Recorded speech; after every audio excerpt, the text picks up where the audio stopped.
Hello दोस्तों, नमस्कार। क्या हाल चाल है? चलिए तो शुरुआत करते हैं आज क्षेत्रमिति की क्लास। और जल्दी से आप पानी वगैरह रख लीजिए, अगल बगल मस्त नोट्स कॉपी उठाइए और मेरे साथ फिर आधे एक घंटे के लिए पर्याप्त विलीन हो जाना है, ताकि हम कॉन्सेप्ट को आपके रोम रोम तक पहुंचा पाएँ। आपके रोम में पहुंचाएंगे तब लगेगा कि हाँ यार कुछ हो रहा है लाइफ में कुछ हो रहा है जैसा लगेगा। और आज हम ऐसे सवाल करेंगे जो एक मतलब ऑलरेडी हम लोग क्या देख लिए हैं, समांतर चतुर्भुज, समचतुर्भुज देख लिए हैं, राइट है ना। आज हम देखेंगे समलंब चतुर्भुज। तो समलंब में भी देखेंगे तो हम वो सवाल देखेंगे जो ज़्यादातर सवाल में आते हैं। मैं फिर से बोलूँगा, समलंब में बहुत सारे सवाल बनते हैं, लेकिन हम लोग को एकदम बड़े लेवल पे जाके सवाल नहीं करना है, क्योंकि हमको उसकी ज़रूरत नहीं है और आपको भी घबराना नहीं है, ठीक है। क्योंकि बात मतलब मैं ज़्यादातर स्टूडेंट लोग को देखा हूँ यार, छोड़ के चले जाते हैं इस चैप्टर को, लेकिन आप छोड़ के मत जाना, क्योंकि ये आपका बहुत अच्छा पॉइंट हो सकता है। चलिए ठीक है, तो समलंब चतुर्भुज दोस्तों चालू करते हैं। ट्रेपेजियम जिसको इंग्लिश में बोलते हैं, राइट है ना। तो समलंब चतुर्भुज की खासियत क्या है पहले ये देख लेते हैं। आखिर चतुर्भुज तो है, चार भुजा तो है, लेकिन किसको क्या है इसमें एक्स्ट्रा। तो दोस्तों मैं एक डायग्राम बना रहा हूँ, उसको समझेंगे, थोड़ी सी ज़्यादा समझने की ज़रूरत नहीं है, ठीक है। तो दोस्तों समलंब चतुर्भुज उसे कहा जाता है जहाँ पर आमने सामने की कोई एक भुजा, मतलब एक साइड, राइट, मतलब ये आमने सामने है तो ये समानांतर होना चाहिए, या फिर इसको समानांतर कर लो, लेकिन कोई भी एक आमने सामने की भुजाओं को समानांतर करना है और उसके अलावा कुछ नहीं। तो मान लेते हैं ए बी और सी और डी। तो मेरा कहने का मतलब ए बी समानांतर का चिन्ह ये रहता है, दो पैरेलल रहता है जो नहीं कटते हैं, है ना, सी डी के बराबर होती हैं। तो दोस्तों इस कंडीशन पे हम नो डाउट समलंब चतुर्भुज के नाम से इसको जानते हैं। संयोग है कि ये वाली भुजा बराबर हो, संयोग है कि ये वाली भुजा बराबर हो, बट नहीं भी होगी तो भी वो समलंब चतुर्भुज होगी। अगर इसको दोनों को बराबर करते हैं, अगर जैसे ये तो तिरछा है, तो अब ये अगर 10 है तो ये 12 होगा, ठीक है, तब इसको हम लोग समलंब चतुर्भुज तो कहेंगे। लेकिन कोइंसिडेंटली अगर ये दोनों भुजा बराबर हो जाते हैं, समानांतर की बात नहीं कर रहा है, बराबर, अगर ये 10 है तो ये भी 10 है, तब हम उसको समद्विबाहु, ऐसा मतलब उसका समलंब चतुर्भुज बोलते हैं, है ना। खैर उसकी ज़्यादा ज़रूरत नहीं है, उसको छोड़िए आप। बट यह है कि समलंब चतुर्भुज के लिए ये समानांतर होना चाहिए बस। यहाँ पर दोस्तों एक आपको हाइट दिया होगा या निकालना होगा और इसकी ज़रूरत पड़ेगी इस हाइट की। बाकी तो भुजाओं के बारे में आपको पता ही रहेगा, आपको इसको वैल्यू दे दिया रहेगा, इसका वैल्यू दे देगा। मान लो इसको ए मान लेते हैं, इसको बी मान लेते हैं, ठीक है। तो ये भुजा दे दिया रहेगा, ये भुजा दे दिया रहेगा और हाइट दे दिया रहेगा, तो समलंब चतुर्भुज का क्षेत्रफल निकाल सकते हैं। तो समलंब चतुर्भुज के क्षेत्रफल के लिए आप नोट करेंगे मेरे दोस्तों, इसका जो क्षेत्रफल होता है वो होगा आपका 1/2, ठीक है। और यहाँ पर मैं लिख दे रहा हूँ समानांतर भुजाओं का योग, ठीक है। आप इसको ऐसा भी लिख सकते हैं, सम ऑफ समानांतर साइड्स, राइट, ठीक है, सम ऑफ समानांतर साइड या पैरेलल साइड। पैरेलल बोलते समांतर को, इंग्लिश आता है ना थोड़ा मोड़ा, तो मैं बता देता हूँ, है ना। हाँ, और यहाँ पर एक और रहेगा दोस्तों, हाइट इज द कंपल्सरी। ये हाइट मतलब अगर समलंब चतुर्भुज का क्षेत्रफल निकालेंगे तो 1/2 रहेगा और दोनों भुजाओं का योग, रिमेंबर योग, गुणा नहीं, जोड़ना है और ऊंचाई को गुणा करना है, ऊंचाई को गुणा किया हूँ, तो ये आपका क्षेत्रफल निकल जाएगा दोस्तों, ठीक है। तो चलिए आप इसको नोट करिए। अब इससे लगातार संबंधित सवालों को मैं करा देता हूँ, तो कोई दिक्कत नहीं है, ठीक है। अच्छा, मेरे को एक सवाल मिला था, बाद में आफ्टर डेट में देखा, समचतुर्भुज का एक सवाल है, अगर आप चाहें तो ट्राई कर लेते हैं। मैं इसको पढ़ देता हूँ, इसको रहने देता हूँ। वो सवाल आप चेक करिए, आपके बोर्ड पे दिखेगा, मेरे कॉपी पे दिखेगा मुझे, है ना। और ये बहुत अच्छा सवाल है, लोग इसको नहीं बना पाएंगे या टाइम लगता है, लेकिन आप बना लोगे, क्योंकि जादुई ट्रिक दे के रखा हूँ आपको मैं यकीन से बोल रहा हूँ मैं। एक समचतुर्भुज का परिमाप 52 सेंटीमीटर है दोस्तों। इसको मैं मिटा देता हूँ अभी, है ना, इसकी जरूरत नहीं है, आप चेक करिएगा, आपको सवाल दिख रहा होगा, आप पढ़िए एक बार। ये 52 है, समचतुर्भुज, रिमेंबर इट, समचतुर्भुज, ठीक है। का परिमाप 52 सेंटीमीटर है, 52 सेंटीमीटर है, और समचतुर्भुज में आपको पता है कि उसकी सभी भुजा बराबर होती हैं, तो हम डायरेक्ट 4a कर लेते हैं। तो a बराबर 4 से कटाएंगे तो 13 चौके 52, ये भुजा निकल गया। मैं सवाल नहीं पढ़ाऊंगा और आंसर बनना चालू, ये होता है टेक्निक। तो आपको ये बोला है कि सबसे बड़ी विकर्ण की लंबाई ज्ञात करना है, सबसे बड़ी विकर्ण की लंबाई ज्ञात करना है। मतलब दोस्तों कहने का मतलब ये है यहाँ पर कि यहाँ पर विकर्ण जो है वो नहीं दिया है, आपको इसकी परिमाप दे दी थी इसकी, तो ये भी 13 हो गया, ये भी 13 हो गया, ये भी 13 हो गया, ये भी 13। तो इसमें सबसे बड़ी विकर्ण की लंबाई ज्ञात करनी, दो विकर्ण होते हैं तो दोनों विकर्ण। तो आप मेरे को ये बताओ, अब यहाँ पर एलजेब्रा फार्मूला लगाऊंगा मैं, वो मशक्कत करूंगा, बहुत परेशान हो जाऊंगा, 2 दिन तक सोचूंगा, तबीयत खराब होगा, नहीं। आइए हम चीज़ को नज़र डालते हैं। आप मेरे को एक बताओ, पाइथागोरस प्रमेय में जो मैं पिछले क्लास में बताया था, ऐसा कौन सा वैल्यू है जहाँ 13 आता है? तो आप बोलोगे सर देखो, एक तो 3, 4, 5, तो ये वाला हो गया, इसी को 6 लिख सकते हैं, 8 लिख सकते हैं, 10, ये तो है ही। इसके अलावा एक और बताया था 5, 12 और 13, ये वाला बताया था। तो 13 है, मतलब 100% एक तरफ को 5 लिख देते हैं, एक तरफ को 12, ये आपका पाइथागोरस प्रमेय से ये वैल्यू निकल गया। ओरल कर सकते हैं भाई, ओरल, मेरे को 2 सेकंड लगेगा ये बनाने में। तो अब ये 12 हो गया, तो अब बताओ यहाँ तक का 12 है, तो यहाँ पूरा का टोटल कितना हो जाएगा? 24 हो जाएगा। ये देखिए, अगर ये 5 है तो टोटल कितना हो जाएगा? 10 हो जाएगा। तो वो भुजा कौन कौन सी है विकर्ण? तो पहली विकर्ण जो है दोस्तों 10 है, और दूसरी विकर्ण आपकी 24। तो दोस्तों सवाल में बोला है तो बड़ी सबसे बिगेस्ट डायगोनल या विकर्ण की लंबाई कितनी होगी? तो आप बोल सकते हैं 24। क्या ये बात अब समझ आई कि हम गेम कैसे पलट सकते हैं? ये कोई नहीं बताएगा यार, इसकी महत्व है। आप मेरे को कितना भी बोलोगे कि ये सब आपको नहीं बना सकते थे, लेकिन आज के बाद बना रहे होगे, वो बहुत बड़ी खुशी है। चलिए अब हम समलम चतुर्भुज के सवालों पे नजर डालते हैं, ठीक है? क्या क्या, तो मैं 3-4 बेसिक सवाल कराऊंगा, उसी को बनाना है और ज़्यादा परेशान नहीं होना है, ज़्यादातर उसी में से सवाल से आते हैं। तो जो सवाल है पहले चेक करेंगे, और मुश्किल से 10 सेकेंड लगेगा, देखना ना, बहुत जल्दी बना लेंगे आप। किसी समलम चतुर्भुज की समानांतर भुजाएं क्रमशः, समानांतर भुजा का मतलब दोस्तों कुछ इस तरीके से डायग्राम है, आप ये लेके चलिए। समानांतर भुजा क्रमशः 20 सेंटीमीटर है और है दोस्तों 25 सेंटीमीटर है, और उसके बीच की लंबवत दूरी, इनके बीच की लंबवत दूरी, मतलब इसकी बात कर रहा है, ये लंबवत दूरी दोस्तों 18 है, ठीक है? तो आपको इस समलम चतुर्भुज की क्षेत्रफल ज्ञात करना है। तो अभी मैं फार्मूला बताया था 1/2, एरिया बराबर क्या बताया था दोस्तों? 1/2, दोनों भुजाओं के जो समानांतर भुजा है उसका योग, एक बार समझे बात खत्म। तो ये हो जाएगा 20 इसको देखना भाई 25, और हाइट को गुणा करना रहेगा दोस्तों, हाइट को गुणा करना रहेगा, ठीक है? अब इसको कर लेंगे तो 2 से कटाएंगे तो ये 9 हो जाएगा, इसको जोड़ देते हैं तो 5 हो जाएगा, 2 और 2 कितना? 4 हो जाएगा, 45 हो जाएगा। गुणित कितना? 9, 9 पंचे 45, हासिल 4, 9 चौके 36 और 4 405, 405 वर्ग सेंटीमीटर आपका आंसर हो गया, ठीक है? चलिए कोई बात नहीं, ऐसे ही सवाल आते हैं तो परेशान होना नहीं है। एक सवाल और, मैं बस सवाल लिखेंगे, बनाते जाएंगे, कोई दिक्कत नहीं, फार्मूला तो वही लगाना है अपने को। समलम चतुर्भुज की समांतर भुजाओं की लंबाई 18 और 24 है। अब देखो इस सवाल में बोल दिया है 18 है और 24 है, राइट? चलिए बस हो गया, है ना? अब देखिए 24 है, इसके अलावा दिया है तो समलम चतुर्भुज का क्षेत्रफल, अच्छा क्षेत्रफल इसका जो दोस्तों एरिया जो है वो दे दिया है 210 वर्ग सेंटीमीटर दिया है, क्षेत्रफल दे दिया है। आगे क्या लिखा है? तो इनकी बीच की लंबवत दूरी, ऊंचाई आप देख लेंगे, उनके बीच की लंबवत दूरी ज्ञात करेंगे। मतलब दोस्तों आपको ये नहीं दिया है, तो क्या बात है यार, ये तो पहले जैसे हो गया ना। अब एरिया बराबर क्या होगा? तो आप बोलोगे सर 1/2, सबको जोड़ देंगे, सम ऑफ साइड्स, समांतर साइड, और गुणित कर देंगे एच।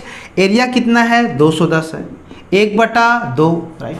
सम आप तो 18 और 24, ये दोनों भुजा को जोड़ देंगे, और हाइट नहीं पता, पक्षांतर कर लेंगे, 2 को यहाँ गुणा कर देते हैं तो 210 और 2 हो जाएगा ऐसा। 18 और 24 को जोड़ेंगे तो 8 और 4 12, 2 और 3 और 4 42, ये हो जाएगा 42, और ये हो जाएगा एच। ये देखो 2 से कटाएंगे तो 21, और 21 से कटाएंगे तो 10, तो 10 हो जाएगा एच। इसकी जो हाइट है दोस्तों वो 10 निकल के आती है, ये वाली वैल्यू हो गया। मतलब कोई दिक्कत नहीं ना, या अभी पहले वाले में एच दिया था तो आप क्षेत्रफल निकाले, अब क्षेत्रफल दे दिया तो एच को अननोन कर लिया, कल की डेट में सब वैल्यू दिया रहेगा, इसको अननोन कर देगा, एक्स रख देगा। भाई कुछ भी रख सकता है, और इसी को बोलेंगे अलग अलग सवाल बन रहा है, तो भैया वो तो पैटर्न ही फॉलो हो रहा है ना, जो बनना तय है। समझ आ रहा है? आ रहा है ना? तो ठीक है भाई, ऐसे गुर गुर के मत देखा करो एकदम ऐसे भयानक टाइप से, थोड़ी सी मुस्कुराहट आना जरूरी है। अब मतलब क्या बोलूँ मैं आपको, समझाते समझाते परेशान हो जाते हैं। खैर कोई बात नहीं, एक लास्ट सवाल चलिए चेक करेंगे।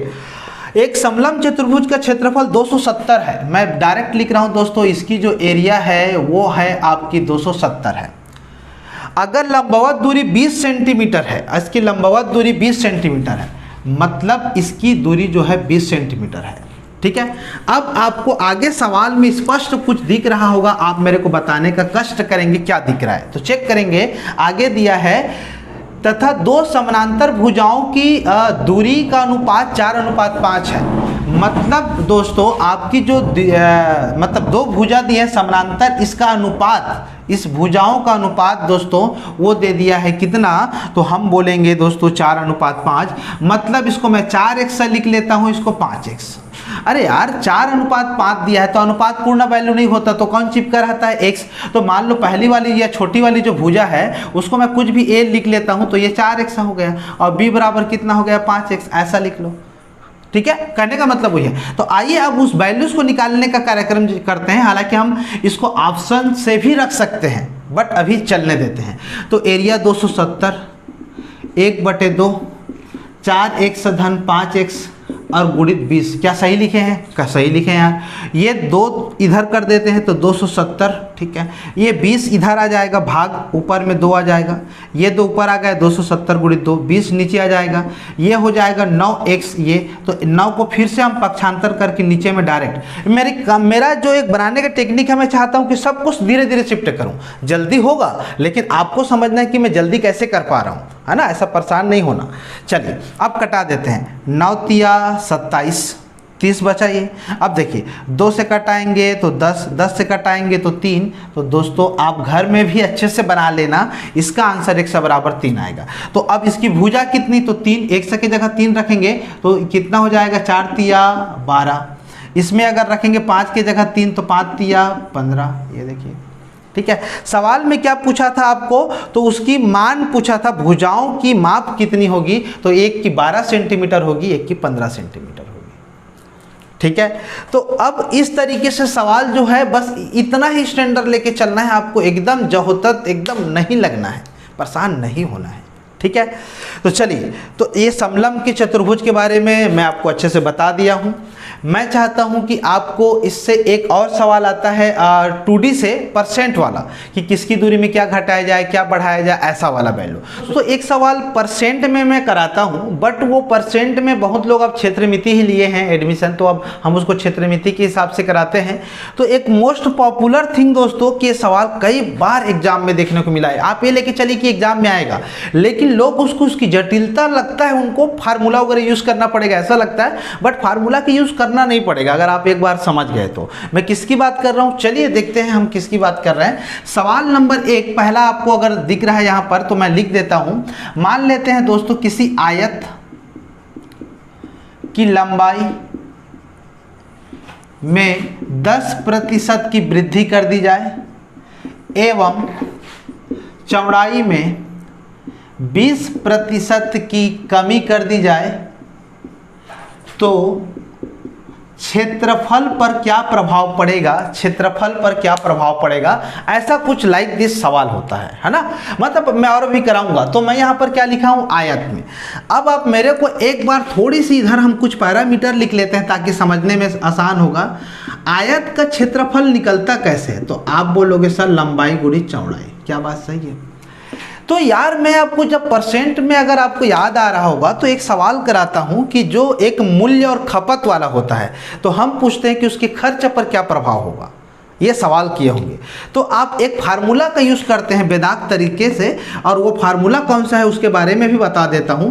a + b + a × b/100, ये उसी तरीके से बनेगा। कहने का मतलब ये है कि 10% किसी में वृद्धि कर दूंगा तो प्लस हो जाएगा, किसी में 10% कमी कर दूंगा तो माइनस हो जाएगा। सिमिलरली ये 10% वृद्धि और ये 10% माइनस और नीचे में 100, तो ये दोनों कट जाएगा, एक जीरो यहाँ से कटेगा, एक जीरो यहाँ से, तो एक एक कम, एक -1, तो 1% की कमी हम बोलते हैं, ये परसेंट में आप पढ़े होंगे। That is the similar procedure like here, correct. मतलब ये है कि हम यहाँ पर भी जब जब दो भुजा आएंगी, दो भुजा की बात होगी तो हम इस तरीके से बनाएंगे। हालांकि मैं परसेंट वालों को इसका एक और फास्ट टेक्निक भी बताता हूँ मैं, लेकिन अब आप परसेंट नहीं पढ़े हो मेरे से तो थोड़ी सी दिक्कत होगी। हाँ, जो भाई साहब लोग मेरे से परसेंट पढ़े हैं, मेरे डियर स्टूडेंट लोग पढ़े हैं, उनको पता है कि हम इस सवाल को ओरल कर सकते हैं, चुटकी में कर सकते हैं। बिल्कुल सही बात है। तो अब ये आप नोट करके रखिए, आपको इस तरीके से सवाल बनाना है। तो आयत का क्षेत्रफल बराबर लंबाई गुणी चौड़ाई होता है। सिमिलरली अगर मैं वर्ग का क्षेत्रफल से आपसे डिस्कस करूं तो आप बोलोगे सर लंबाई गुणी चौड़ाई इसका भी होता है, बट इसकी भुजा बराबर होती है इसलिए a² कर देते हो आप। भाई वर्ग में तो सभी भुजा बराबर होती हैं। जब सिमिलर अगर हम बात करें किसी वृत्त की क्षेत्रफल की तो दोस्तों ये हो जाता है πr²। तो पाई तो कांस्टेंट है, छोड़िए r, तो दोस्तों यहाँ पर r को 2 बार लिखना पड़ता है, ये आप ध्यान दीजिएगा। मतलब यह है कि जब वृत्त वाला सवाल दूंगा तो आपको मैं एक वैल्यू दूंगा कि त्रिज्या में 10% वृद्धि कर जाए, उसी को 2 बार मानना है। ठीक है, मैं जो बोलता हूँ ना उसको लिख लिया करो जल्दी जल्दी, पता चला ऊपर से जा रहा है फिर हक्का बक्का रह जाओगे, पता चला। तो सिमिलरली अगर वर्ग का भी सवाल आएगा तो मेरे को एक भुजा दिया रहेगा, उसी को 2 बार मान के हल करना है। लेकिन आयत में आपको 2 पर्टिकुलर भुजा देगा क्योंकि लंबाई और चौड़ाई अलग अलग होते हैं। कारण समझ आया? अब आइए इस सवाल को करते हैं, फिर जो मैं बात कर रहा हूँ उसको भी समझाऊंगा। आयत की लंबाई में 10% वृद्धि और चौड़ाई में, तो आपको ये बस याद रखना है कि जब वृद्धि होगी तो प्लस लेके हल करना है और जब कमी होगी तो माइनस लेके हल करना है। और अगर ये आंसर में भी आता है तो उस चीज़ को रिप्रेजेंट करेंगे। जैसे 10% की वृद्धि तो 10, 20% की कमी तो 20 माइनस प्लस। अब बीच में प्लस है सिंबल, ये देखिए बीच में प्लस है ना। अब फिर ऊपर में लिखेंगे गुणा करके 10 माइनस, ये सेम वैल्यू गुणा, और नीचे में कितना 100। अब 10 में 20 घटाएंगे तो -10, 0 0 0 0, तो -2 हो जाएगा, तो ये -2 कर देते हैं। भाई -2 प्लस के साथ आएगा तो -2 आएगा। इसको आप पढ़े होगे तो आप टेंशन ना लो, आपसे हो जाएगा। 10 और 1 कितना हो जाएगा -12%, मतलब ये हो जाएगा 12% की कमी होगी उसके क्षेत्रफल में। ठीक है, तो ऐसे ही सवाल आपको करना है। तो मैं एक काम करता हूं, आपको एक सवाल और दिखाता हूं, मैं यहां पर बना के दिखाऊंगा, बोर्ड नहीं मिटा रहा हूं मैं, थक गए हैं कैसे मिटाएंगे। सवाल देखिए, एक वर्ग की भुजा में 10% की वृद्धि कर दी जाए, एक वर्ग की भुजा में 10% की वृद्धि कर दी जाए तो उसके क्षेत्रफल पर क्या प्रभाव होगा। बस, तो सवाल गलत नहीं है सर, वहां पर 2 ठो तो आप नहीं दे रहे हो भाई, एक ही को 2 बार मानना है। 10% वृद्धि बोला हूं तो देखिए 10 + 10 10 × 10/100 वृद्धि है ना, तो प्लस प्लस लिए हैं। अगर कमी रहता तो माइनस ले लेते, तो 10 और 10 हो जाएगा 20, 1 0 1 0, तो 1 1 कम 1 तो 1 हो जाएगा, तो 21% की वृद्धि हो जाएगी। दोस्तों ये आंसर हो गया। सब सवाल को बनाना है ऐसे ही, बिल्कुल ऐसे ही बनता है। जैसे एक सवाल आपको और दिख रहा है, एक वृत्त की त्रिज्या में 20% की कमी कर दी जाए। यदि एक वृत्त की त्रिज्या में 20% की कमी कर दी जाए तो उसके क्षेत्रफल पर क्या प्रभाव होगा। करेक्ट, तो त्रिज्या एक बार बोला हूं 20%, लेकिन 2 बार मानना है, तो आप बोलोगे सर 20% कमी प्लस, ये प्लस रहेगा, ये प्लस रहेगा। बाकी इंडिविजुअली जो वैल्यू है उसमें अगर कोई वृद्धि या कम हुआ है तो वहां प्लस माइनस होगा, लेकिन ये symbol always be the plus, right. बाद में चेंज होगा अलग बात है। अब हम क्या करेंगे इसको, -20 गुणित -20/100। अब आप देखिए दोनों में कमी वाली बात है, तो 20 और 20 कितना होगा, तो आप बोलोगे सर 20 और 20 हो जाएगा -40। भैया माइनस माइनस है, दोनों जुड़ेगा लेकिन आंसर माइनस में आएगा। अब ये प्लस माइनस वाला नहीं सीखे हैं तो थोड़ा सा आप पूछिए, कम से कम जो 6वीं 7वीं पढ़ रहे हैं उन लोग को तो पता ही है, ये स्टार्टिंग में होता है, इतना आपको पता होगा ऐसा उम्मीद है, नहीं तो मैं बता दूंगा ना यार कभी। चलो 0 और ये 0, दो दो ने कितना 4, अब माइनस और माइनस का गुणा करेंगे तो प्लस 4, ठीक है। तो अब आपको 20% की कमी बोला है, इसलिए हम इसको ऐसा हल कर रहे हैं। पहले से बता दूं, 40 में अगर 4 जाता है तो दोस्तों माइनस 36%, मतलब 36% की कमी दर्शाएगा। माइनस है मतलब कमी हो गया।